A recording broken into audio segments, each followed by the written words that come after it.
Hello, my name is Andrew Keane. Welcome to Keane on America, the daily interview show about the United States.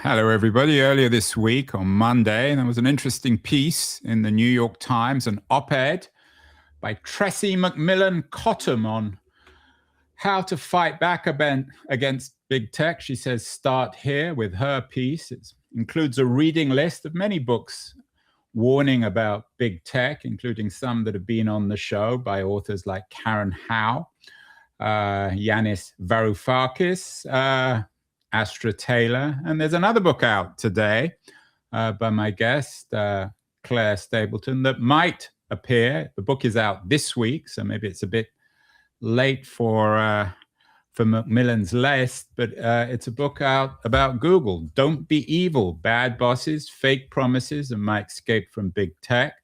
Claire Stapleton worked for many years at Google, so it's in part an autobiography, in part a memoir, confession, and I guess, would it be fair to say, Claire, a warning about big tech? Yeah, a bit of a cautionary tale for the young person who wanders into one of the biggest employment sources available to people today. So tell us your story. When did you start at Google? I started in 2007. I came straight out of college. It was a very rare window for a huge amount of college recruiting that a couple of tech companies did, but Google was really the new hot corporation at that time. This is so 1 year before Obama was elected, 1 year before the financial crisis. Sort of Google was this sort of big source of hope and optimism. Technology was going to be the big driver of societal progress, and not too many people questioning that at the time. Surely not me, as someone who was an English major. I have to say, I mean, I don't always toot my own horn. I probably do often, but I was one of the early people to actually warn. I wrote a book in 2007 called Cult of the Amateur, which warned about the utopianism of Google. But go on. But then I have my own skeletons in the closet on the Google front as well, given that my current wife is the head of litigation. So I have it both ways. But sorry, go on.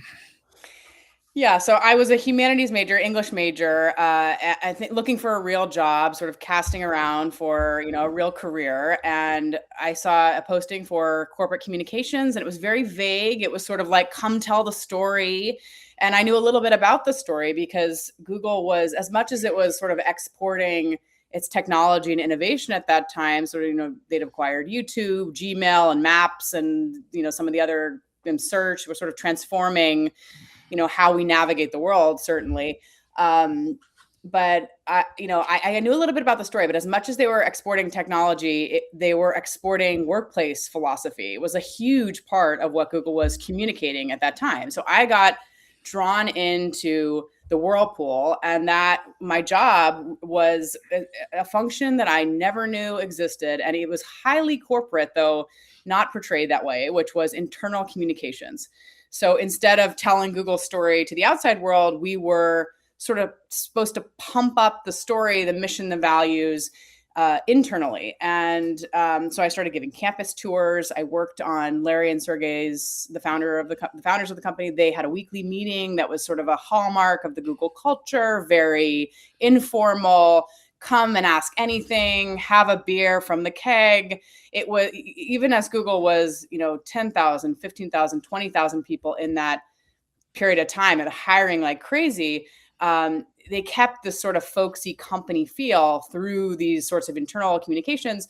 And so, alongside talking about the culture and the transparency and the kind of special sauce of the creativity and the collaboration and all the office design, we were also talking about Google's mission to change the world. And the philosophy was basically capture all this talent, get them so engaged and so fired up on what we're going to do to change the world together. And here I was, a sort of kind of handmaiden or an emissary of that mission to get everybody high on the mission.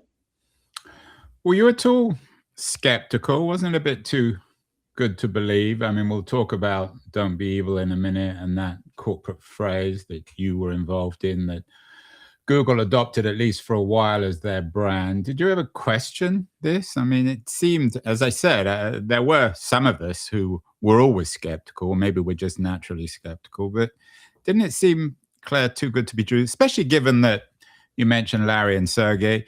People were becoming incredibly rich. I mean, you joined after the IPO. I presume you made a little bit of money yourself.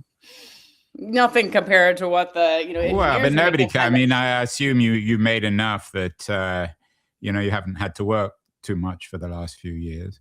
Yeah, definitely. So I started giving campus tours in the summer of 2007 as a kind of low-level communication staffer, and a lot of the people coming through at that point, because there was still novelty to the campus, but we had a lot of European journalists who came through then, and I was to take them around, show them the laundry room, and which I'd heard a HR person describe as letting Google be your housewife. You can send off your dry cleaning, there's haircuts, you can go to the dentist. This is all on the Mountain View campus. And there was the masseurs. The masseurs were always a source of great intrigue and envy. Yes, I mean, really creepy because they're right in the workspace. So there you are kind of going in and, getting nude in the workspace. But anyway, the foreign journalists, who I think, it seems like there's a longer tradition of sort of like labor protections, right, in Europe. And sort of like there was a natural skepticism to it. So I was learning how to deflect those questions, because they would say, like, isn't this all kind of a big plot to keep everybody here all the time or kind of extract the most? It's sort of slightly exploitative and creepy. And it's, it's all these things, Big Brother.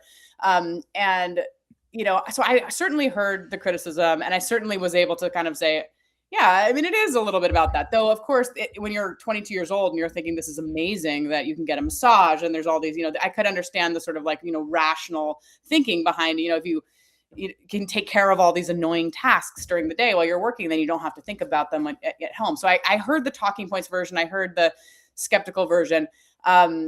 Yeah, I think that I went through a very interesting training my first year. And I think it also raised a lot of questions for me, which is that they had a guy whose name was Fred Kaufman. He was Sheryl Sandberg's sort of personal coach. He was a kind of Valley guru type. And they put all the new hires, at least in the kind of communications and marketing group, through this.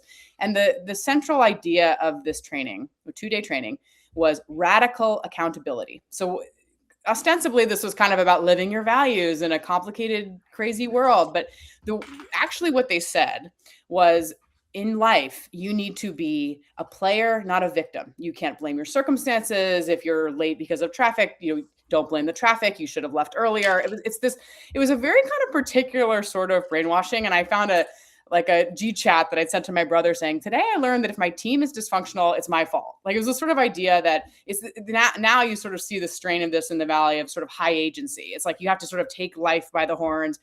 But the way that this kind of, I think, comes down to a sort of junior staffer is that really you're not supposed to question. It really reinforces, let's not question the system in any sort of way. Let's not challenge authority, because everything is on you. And if you're going to climb the ladder, you better be a player, not a victim.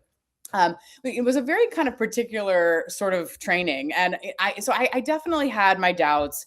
I think that there were certain things about, particularly as Larry Page took back the reins of the company in those first few years and became the CEO again, it was very hokey and also kind of grandiose. So, I maintained something of my own mind, but I think that, for the most part, not you, but for the most part, the world was validating Google's optimism that with all the resources Google seemed to be harnessing, and Google was just making so much money, and then kind of pairing it with this moral branding about like how Google was going to shepherd in like all these, changes to society. I think also looking back, I was surprised at how much of the rhetoric was actually about saving humanity. And you see a little bit of that to this day with, or really hardcore with AI, but Google kind of relaxed some of that. Yeah, Dario and Sam have appropriated that language almost literally, I think, from Larry and Sergey. So, quick question, Claire. You've mentioned a couple of times that you were very junior. You're obviously quite junior when you joined. But this book, Don't Be Evil, Bad Bosses, Fake Promises, and My Escape from Big Tech, it's also about a woman who became less junior, acquired some responsibility, and eventually, I think in 2018, became involved in quite a high-profile conflict within the company. When were you no longer junior within the company? Was your rise meteoric? I mean, you lasted there, what, 11 years? 12 years, yeah. The period, the first 5 years, I was actually quite a paragon of the ability of young people to come in there and gain a lot of responsibility quickly. Because I worked on TGIF and I kind of did a lot of different corporate communications. When there was a new PR boss, her name is Rachel Whetstone. She came from London. She was keenly interested in and the wife, of course, of the current Republican. Yes, the potential first lady of she's a fascinating figure, comes from a long kind of libertarian tradition in the UK. She's very politically minded.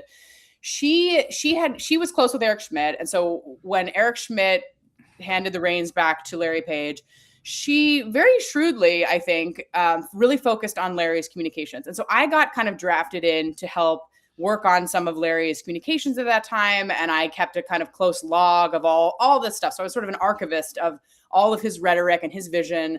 And he, really only spoke for a very short amount of time. And then he lost his voice. I mean, it's sort of shocking, can't believe it's a real twist. But so I, was able to work on all these sort of high level communications at that time. Well, I got promoted a couple times, but it was still sort of a mid-level manager. And then I got kind of vaulted over to the New York team, the creative agency called Creative Lab, which is this sort of alchemist lab of basically Google's branding. But it was, again, kind of wrapped in all this sort of grandiose language about we're just here to change the world. And it sort of was a bunch of kind of corporate gobbledygook all in one. And so there I continued to just sort of rise the ranks a little bit, and then landed at YouTube, where I was, never some senior executive by any means. I was always a kind of rank and file small team manager, but I was always working on things that were oddly zeitgeist of the company. So the Google kind of comms back in the day, and then as Google was shifting into branding and was getting into Super Bowl ads and all these other things. And then when I was at YouTube in marketing, again, a sort of just randomly consequential area and time as YouTube and tech in general was dealing with more headwinds in terms of how its public image and scrutiny of its monopoly power, scrutiny of bad things going on the platforms. And my remit within YouTube was to try to buoy the image, to demonstrate that YouTube's net positive to society. So I think it's less that I was, some, big executive there, and more just always had kind of a catbird seat to these sort of different eras of the company as it grew more bloated, more complicated, more executive-y. And yeah, that proved to be kind of a good story to tell throughout the book. Yeah, and the reason I ask is some people might be watching this and thinking, oh my God, another tell-all book from another pissed off former tech worker. Of course, right. The best one, or the best known one, which has been enormously successful and controversial, is Sarah Wynne Williams' Careless People, a tell-all about Facebook, Mark Zuckerberg, Sheryl Sandberg, which has gone into court. What are you saying then?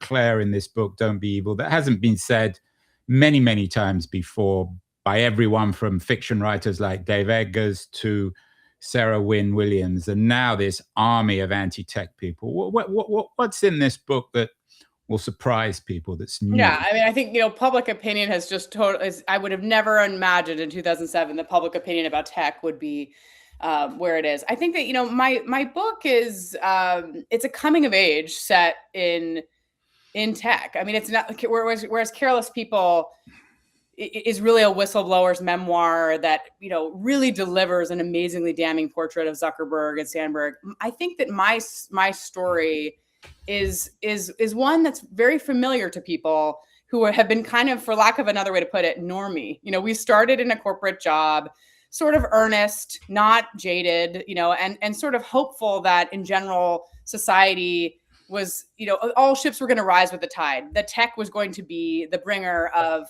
if not complete deliverance, some abundance. And I think that it was interesting for me to go back and trace, just bit by bit, how my own values shifted, how my eyes opened, the scales fell. So I think it's less sort of new information that would shock anyone. There's a bit of sort of anthropology of the company from the inside. I think that it's Larry Page's leadership took it to a different place. The kind of consolidation into Alphabet took it to a different place. Social media and Trump's election took the company to a lot of different places that have changed, internally and externally, how the world sort of sees, Google and these tech companies in general. But I think it's the sort of worker's eye view, and then also I think the experience of, and the kind of sad, ending of it, but the moment of the tech worker organizing, and the idea that, wow, they hired all these young people who are kind of idealistic and hopefully smart on the premise that they could help change the world. And as we started to reckon with, what does real power look like? What does real kind of corporate accountability look like? And that relationship between the workers and the management changed so quickly and so dramatically, that I think it was kind of whiplash, for everybody who was involved in that at Google. So I think that's maybe something new and different, is that we were kind of still trying to change the world from the inside, from a different direction, as we kind of like lumbered our way through labor organizing 101. The empire struck back, I guess. The empire certainly did. We mentioned Careless People, which is, as you noted, very, very critical of Sandberg and Zuckerberg, so critical that the book is in court at the moment. It's very hard for, I think, Wynne Williams to actually speak about it. I'd love to get her on the show. The subtitle of your book is Bad Bosses, Fake Promises, and My Escape from Big Tech. Who are the bad bosses in Google? And do they compete with Sheryl and Zuckerberg? Sheryl, of course, came from Google, so whatever bad boss skills she learned she acquired, or whatever bad boss skills she manifested at Facebook, she must have in part at least learned them at Google. Yeah, I think, Careless People is so interesting because it really confirms all we think about the sort of elites, the tech overlords, the people on the private jet. The scale of my bad bosses is more workaday and more familiar. There's a fascinating book that the old head of HR at Google, Laszlo Bock, wrote called Work Rules. He's been on the show many years ago as well. How Google thought about management. Management is so important. I mean, it is a crazy, it's something that deserves a lot of consideration, operationally. It's a big part of how organizational dynamics and cultures play out. And he says in this book that Google specifically didn't want they wanted to constrain managers' power, because if managers have too much power, they become quite corrupt. They can abuse their power, because it's petty in a certain way. And, I think that the bad bosses that I'm talking about were just sort of like a level or two above me. There's a strong strain of the bullshit jobsification. Yeah, you mentioned in your piece, and there's an excellent excerpt actually from it in a recent issue of the New Yorker, The Voice of Google. You talk about David Graeber's book about bullshit jobs, and that really resonated when you read it. Yeah, it really blew my mind, because I had just come on to a marketing team within YouTube, which was called Curation, which I never really understood. It was called Curation Strategy. I never really understood it, even as I kind of got going in this job, because YouTube is not a curated site, really, right? There used to have some sort of editor's picks, and, it does have, if you look, there can be an official music playlist or something like that. But it was a pretty big team, and we devoted a lot of time to doing the strategy, doing the internal optics, the dog and pony show to kind of get more headcount, more budget. And kind of by way of introducing himself to me, my counterpart in London G-chatted me this essay, which preceded the Graeber book. There was an essay basically about the kind of soul injury of having a job doesn't need to be done. I mean, if we didn't do our job as curators of YouTube, literally nobody in the world would notice. And yet there was this this turn within the culture, particularly in the marketing department of Google, and I'm sure this is true across big tech, where everybody's justifying their fiefdom at all times. And so you get people who are incredible salesmen internally of their work. But then as that translates down to the people actually doing the work, you're sort of managing agencies, and it's a lot of, I mean, I just found this team was incredibly demoralizing. People are just kind of disappearing to the gym for hours in the middle of the day. I mean, it was kind of like make work or like a jobs program. And I was just sort of like, wait, I thought we were supposed to be doing But whatever. I take your point, Claire, and we've all worked in organizations and seen that up front. But is that unique to tech? I mean, you could have been working at Unilever or a big bank or Kellogg's or some other large corporation. You would have found the same thing. It seems as if that's certainly not unique to tech. Oh, absolutely not. And Graeber was talking about lawyers. There's tons of people out there in white collar jobs. I mean, of course, there's sort of McKinsey consultants and these people that are kind of just circling around these other industries, cottage industries. But I think that the only difference with Google and with the marketing department that I saw was that it was so the budget was ballooning. It was so big because Google was just making so much money. There were no constraints, almost no constraints. And so people who were sort of clever, like I've had, this manager, sort of my last few years there was the person I ended up accusing retaliation after the lockout. She was a genius at just sort of packaging up the work to get a bigger budget, to get more headcount. It never really felt like, as a person on that team, that it was really adding up to anything, because we would do these huge International Women's Day campaigns that no one ever saw, World Refugee Day. And it was like you'd have people for months, creative agencies, working on the concepts and all this. And I think if you had, like a CPG company, if you are Unilever or something, you're selling a product.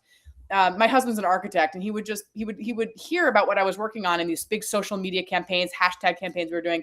And he would be like, how does this connect to sort of Google's bottom line or YouTube's bottom line? But our work was about increasing the brand perception, which is kind of not easy to measure, or if you can't really measure it. I mean, you could sort of measure it anyway, and you would have data analysts who would be kind of drumming up the stats to make it look like these campaigns were hitting the ground running, and it was sort of improving YouTube's view in the world. Meanwhile, then there'd be a New York Times article about how pedophiles are, breadcrumbing each other through, YouTube videos with code words and all sorts of things. It was like, well, that's definitely going to tank the International Women's Day campaign that we're running. But, it just sort of seemed like there weren't many constraints. And right. No, I take your point, Claire, although it doesn't seem entirely coincidental that on the one hand, Google's enormous success is as an advertising company, whether it's the Google search engine, YouTube, or perhaps even Gemini AI, they're still selling ads around it. And the fact that your job was in branding Google. So I assume those two things, that the connection between its business and what you were doing within the business, it must have occurred to you that this wasn't purely coincidental. Yeah, sure. So what happened? So you were this junior person who became less junior, involved in sort of mid-level marketing bureaucracy. You had bad bosses, but most of us won't have heard of them. Certainly not of the brand recognition of Zuckerberg or Sandberg. Fake promises, which certainly is true of many other tech companies. How did you, quote unquote, borrowing from the subtitle of your book, escape? What was the big fight you got involved with? And was this brewing for a while, or did it suddenly just erupt? Yeah, I mean, I think that was sort of the idea of the book was, how did I end up kind of blowing up my career? Because when I left Google, I was like, in a flume of righteous anger that, my job had been sort of made redundant after the walkout, and I'd fought back, and the fighting back made everything worse. And, anyway, so I sort of ended up, leaving just a few months after the walkout. And so, while I was, righteous about this, later over time, I realized, I blew up my career there, because raising your hand to organize a protest inherently comes with risks that involve, probably inevitably losing your job, particularly if, as I was in this kind of corporate optics management job. So it's not going to be really well aligned with my job to be, on Kara Swisher's podcast, eviscerating the management of Google and all those other things. So, the kind of where I traced that was that, I came back from maternity leave in 2018 for my first kid. It had been the summer of Me Too. There was this fascinating internal controversy at Google where a mid-level engineer had written a memo about basically how misguided all the diversity and equity programs and all the funding at Google were, kind of foreshadowing a sort of, the right-wing strain of, anti-woke, DEI stuff. Basically saying because women are poorly suited to be in engineering. He was kind of cobbling together some different social science to say, women they're not rational, they're too emotional, they're more, relationally oriented, they're not effective engineers. And so it's a huge waste of time and resources for Google to try to, create equity on these teams and hire women. So there were a couple of things where there was starting to be rupture with the females of the company, because I think, this is not total bro culture startup stuff. I mean, Google had always sold itself as a very equal opportunity workplace, progressive workplace of the future. And yet it was this sort of summer of Me Too, the Damore memo, and then the kind of, match that lit the flame was this New York Times story about Andy Rubin, the founder of Android, who had been accused of sexual harassment. It was a complicated story, but Google had investigated these claims, found them credible, and they ended up saying, okay, we got to get rid of Rubin, but probably contractually, however, it was decided between, with the Android, his contribution to the company, he was paid $90 million. So it was a very salacious golden parachute package that was reported on in the Times. And then there were a couple of other stories that were told in this article about women who'd either been propositioned as they were getting hired for a job or just harassed in the workplace, or a woman had had a baby with David Drummond, who was at that time the head of the legal department, also oversaw HR, and they had a very kind of contentious custody situation, all this. Anyway, so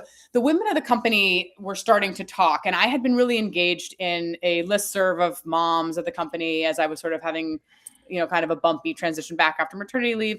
And the women just started telling their stories that were kind of just sad and appalling, and sort of like, I think, it was a moment where Google, it was kind of foisted by its own petard here, because it wasn't like Wall Street in the 80s where women, expected sexism. They expected more from Google because Google always put itself out there as this paragon of ethics and workplace environment and all these other things. So I think that there's just started to be this gap that felt quite familiar to me, having been so close to the messaging and the rhetoric of the company of, where all these places where Google seems to be falling short. So the women kind of brought some questions to TGIF that week, the all hands meeting with Larry and Sergey, and they read the corporate statement. I think it was this kind of a very radicalizing moment for me, knowing that I'd been the kind of person to write those talking points before, which were designed to kind of absorb dissent, project empathy, and have it move right along. And, I think it felt like such a kind of egregious moment where Google did need to take a step back and look at what had happened, that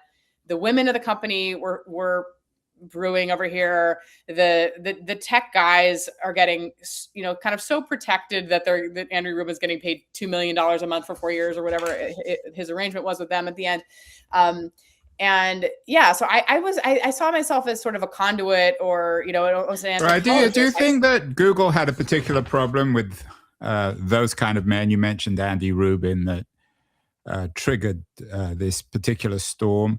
Eric Schmidt, of course, who was the supposed grown-up who took over from Larry and Sergey, made it into a real business, is pretty controversial in terms of his relationship with different kinds of women. There's David Drummond, who got pushed out the company for certain issues associated with his own private life. Was there a bigger problem within Google when it came to men exploiting women? Yeah, I mean, I think I was, quite naive in a way, but it was a huge story also when I was a marketing manager. A woman I knew had an affair with Sergey, which I think kind of blew up his marriage to Ann Wojcicki, but they had worked closely together on the marketing of Google Glass. So that was pretty surprising because he was overseeing a kind of big area within Google X, the sort of innovation factory. So, I mean, yeah, I think that the power, the money, there was a lot of sly, encouragement of, shall we say, relations. When I got there was the sales campus, which was referred to as the honey pot. I think that because there was such a focus on this kind of collegiate environment, be there all the time. There were kind of like, I remember in internal news, we talked about couples, like people who'd gotten married and, all these sorts of things. So it was, I think that, it's not hard to see how that sort of kind of horny, nerdy college environment becomes abuses of power and some really kind of dark situations where inevitably the person with less power is forced out to kind of deal with the problem. Right. In the book, I mean, there were senior, as you know, there were senior women at Google. There always have been. The head of Google, YouTube, up until her very sad early death, Anna Wojcicki. There's Ruth Porrett, of course, very successful long-term CFO. Now I think is CIO of the company. Were there women, in your sense, Claire, within Google, while you were there, at least in the 20-teens, who were themselves disappointed, shocked by what was happening within this company? Sure. And I think we had a conversation with Susan after the walkout, and she was very much like, it was almost a cliche of sometimes what women from another generation will tell the younger generation, which is, you have no idea how hard it was for me, to get to where I am and to be in the position I am. And, you have to find your ways to advocate for other women without rocking the boat. I mean, there's this, I really see that to get to that point of being such a huge executive at such a consequential, huge corporation like Google, it doesn't come without trade-offs to your own voice and ethics, because essentially you fuse yourself with the corporation. So the same two things are true. I don't doubt that someone like Susan or Ruth Porrett cares about, the treatment of women and doesn't want, for all the kind of reasons why there's mess, right? They don't want that. They want women. I think Susan was a big champion of all the maternity benefits at Google, which are still, kind of industry leading. And there's other ways that I think that these women have been able to do good things. I just think there's limits to any individual person, any individual leader, and particularly a woman who, as they would probably say, has had to act like a man, or had to right. Work all the harder. I think Susan was a mom of 5, which is insane when you think about the sheer amount of time that she put into being the CEO of YouTube. It's a complicated set of trade-offs, I think, that come along with rising that high for man or woman. And of course, Susan knew Larry and Sergey right at the beginning. She gave them their initial garage space, so she was certainly part of the family. And in the name of, shall we say, affirmative action, I think it would be fair to say that Sarah Wynne Williams' most controversial, one of the most controversial accusations in Careless People is about the sexual bullying of Sheryl Sandberg towards Wynne Williams herself. So this is not just men behaving badly, it's also women behaving badly. I mean, some of the villains of my story really are women, particularly at the end there with my manager. The kind of line of hierarchy in my department of YouTube. I think, did not want to have someone who was organizing and who was sort of trying to flex a different kind of power, was very threatening. And I think there's a human impulse to preserve the system. If you are comfortable in that system, if you have incredible, kind of material investment in it. I was representing. And you got very rich. I mean, not you necessarily personally, although you became comfortable, but many of these very senior people became ridiculously rich.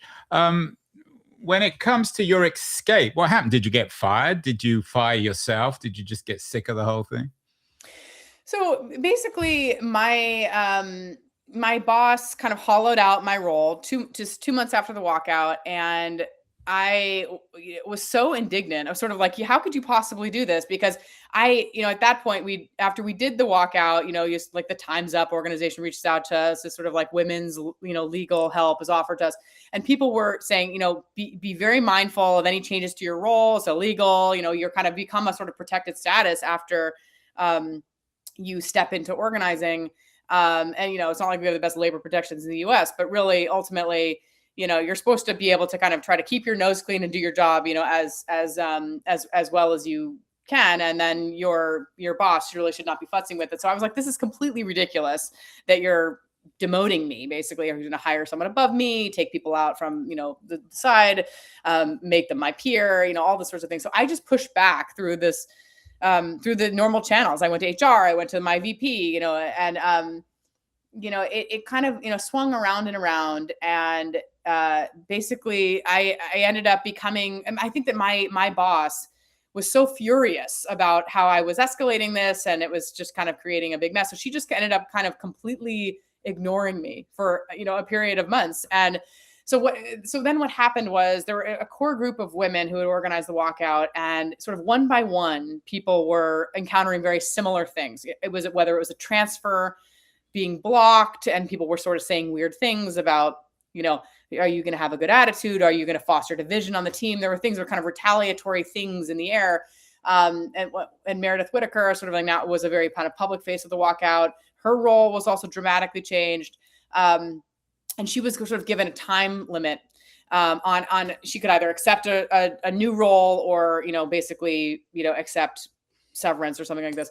So we decided as a sort of a group who was being retaliated against that we're going to put our stories out there, which was, the nuclear option, basically, because here I was, had just to sort of just settle into a steady state of being kind of just like rubber roomed on my team.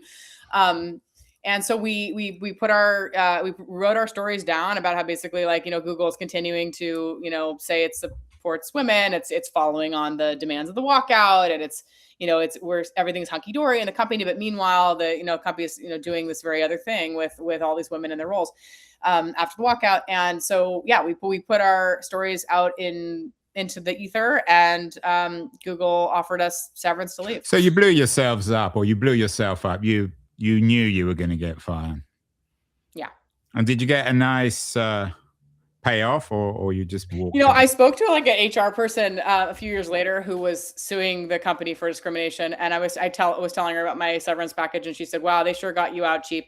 I was pregnant at that point, so I was pregnant, and so I basically just asked for what would have covered me for that, basically the next year. So through that next maternity leave, and so you got a year's wages, which is certainly better than I'm sure Amazon give to their warehouse workers. Claire, some people might be listening to this and thinking, well, this woman was a bit naive. She acknowledges even she was naive. It's the nature of corporate life.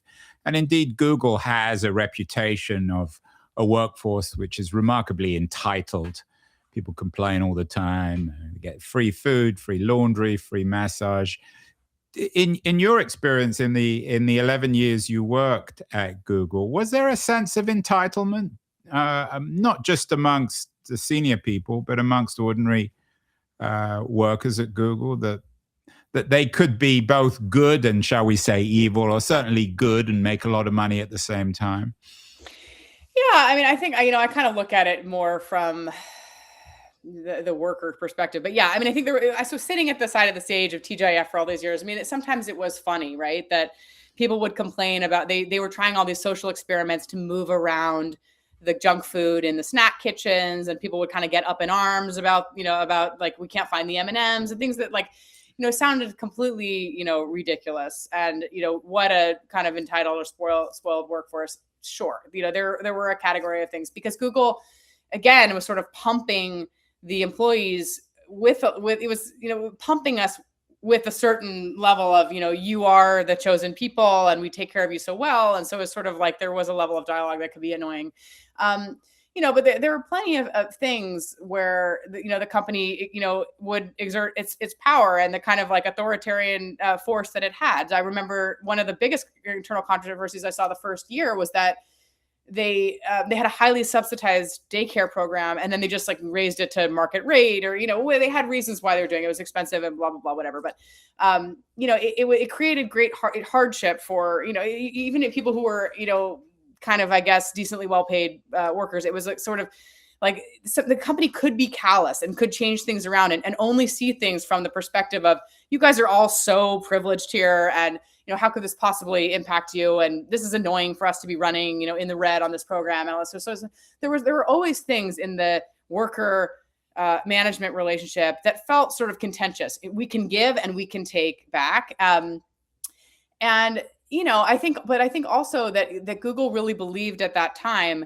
that treat people. I mean, Larry Page said this all the time: treat the workers well, and they will contribute tenfold. We need people. We want the best team in the world with all these people, these minds combined. We can not only win every technological race and technical race, but we can solve these problems together, because there's no end to our ambition as a company if we have these amazing people and we treat them so well.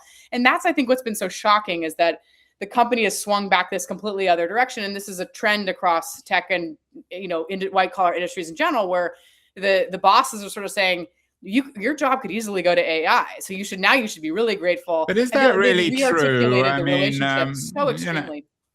Claire, I mean, Sundar Pichai, the CEO of Google, was famously, of course, one of the tech execs at the Trump inauguration. But isn't Google a little better, certainly, than Zuckerberg or Musk or some of the others, Dario and Sam, who are utopian and childish at the same time? Or maybe all utopians are childish. Shouldn't we trust Google a little more? I mean, maybe the points you make in Don't Be Evil are correct, that Google isn't quite the company it thought it is. But when it comes to grown-ups in the room, or certainly grown-ups in Silicon Valley, I certainly would trust Google and Sundar more than Elon Musk or Mark Zuckerberg or Dario Amodei or Sam Altman. Yeah, you don't have really the sort of noxious star. I mean, I think like Sundar is probably someone who's very good at harmonizing and balancing all these sort of different, stakeholders.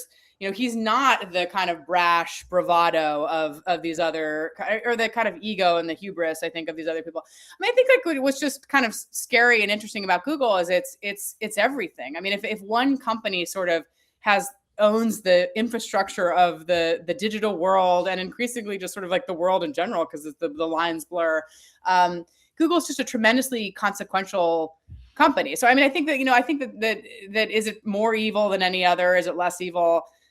I don't know. I think it's so complicated, and there's so many different kind of balancing forces. And there's still, a lot of amazing people at a company like Google, who seek to want to do the right thing and who want to be ethical. I think it's more a question of, using their own rhetoric against them to say, what are ways that we can hold these companies accountable? Because, they amass more money and power and sort of consequence to the social fabric, with every passing year. So, yeah.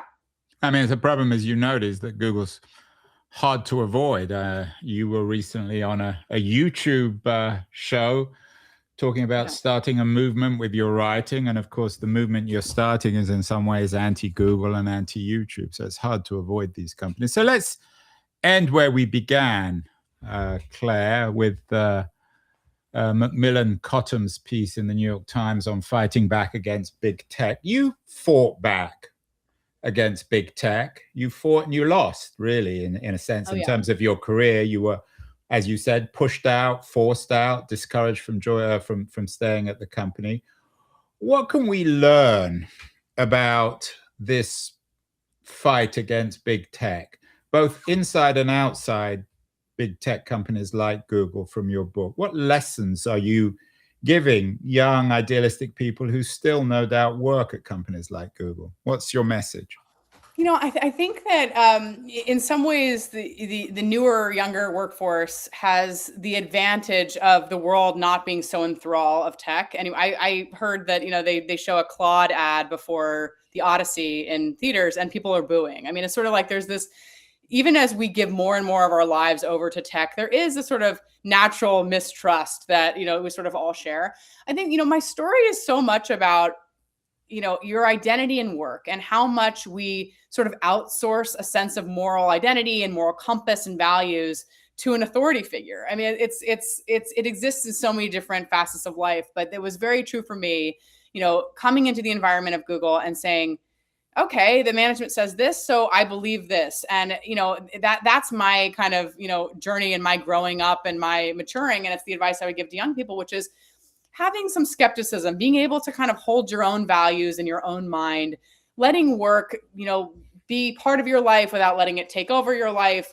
And I think that, my story of kind of brashly sort of pushing back against the company and hoping that would kind of create some, radical linear change. Of course, that's not how it works. But I do think that people are faced with all sorts of ways to push back, to show up for each other, to kind of create more solidarity that doesn't have to be, the corporate line. And I think it's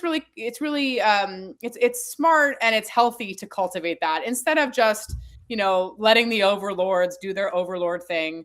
Having a healthier relationship with our tech, with our work. That's definitely the message. There's the message. It's out. It was out yesterday. Don't Be Evil, Bad Bosses, Fake Promises, and My Escape from Big Tech by Claire Stapleton. Used to work at Google. It's been out for 10 years of the company, Claire. You've been doing more important things, having kids, bringing them up. Congratulations on the new book, an important addition to the anti-tech library. Thank you so much, Claire Stapleton. Andrew. Hi, this is Andrew again. Thank you so much for listening or watching the show. If you enjoyed it, please subscribe. We're on Substack, YouTube, Apple, Spotify, all the platforms. And I'd be very curious as to your comments as well on what you think of the show, how it can be improved, and the kinds of guests that you would enjoy hearing or listening to in future. Thank you again.